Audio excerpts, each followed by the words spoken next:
অতিরিক্ত আত্মবিশ্বাস আর শর্ট সিলেকশনের ভুলে কাল হয়েছে ভারতের। প্রোটিয়াদের বিপক্ষে উইকেটে গিয়ে সেট না হয়ে খেলার খেসারত দিতে হয়েছে ঈশান কিষানদের।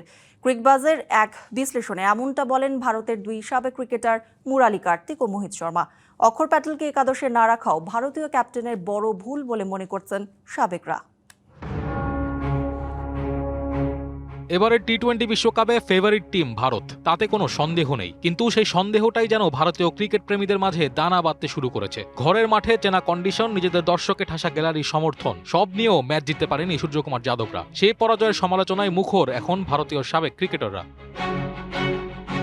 শর্ট সিলেকশনেই সমস্যা ছিল ভারতের, বলছেন ভারতের সাবেক ক্রিকেটার মোহিত শর্মা। ঈশান কিষানের ভালো খেলার প্রশংসা করে মোহিত বলেন, ব্যাট করতে এসে শুরুতেই বাজে শট খেলে বসে ঈশান। পরিস্থিতি বোঝার জন্য ঈশানের আরও সময় নেওয়া উচিত ছিল বলে মনে করেন তিনি। ফিনিশিংয়ে এসেও ব্যাটারদের তাড়াহুড়ো চোখে পড়েছে সাবেক এই ভারতীয় পেসারের। ক্রিকেটের সময়টা দারুণ যাচ্ছে ভারতের। বিশ্বকাপ শুরুর আগে প্রস্তুতি সিরিজগুলোতে হার্দিক পান্ডিয়ারা ছিল অপ্রতিরোধ্য। সেই অতিরিক্ত আত্মবিশ্বাসী কাল হয়েছে ভারতের। পাশাপাশি অক্ষর প্যাটেলকে একাদশে না রাখাটাও বড় ভুল বলে মনে করছেন ভারতের সাবেক স্পিনার মুরালি কার্তিক। ভারতের বাঁহাতি ব্যাটারদের বিপক্ষে প্রোটিয়ারা কেশব মহারাজকে ব্যবহার করলেও ভারতের একাদশে ছিলেন না অক্ষর। স্লো পিচে যা ভুগিয়েছে বুমরাদের।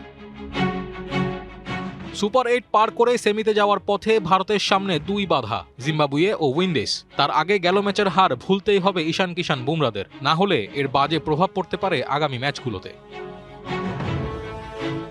Naim Hamid, DBC news. এবার নগদে পাচ্ছেন হেলিকপ্টার অফার, তাই কেনাকাটার প্রেমে নগদে করুন আর বুঝে নিন ২০০০ টাকারও বেশি ক্যাশব্যাক সহ হেলিকপ্টার রাইড। পেমেন্ট শুরু করুন আজই।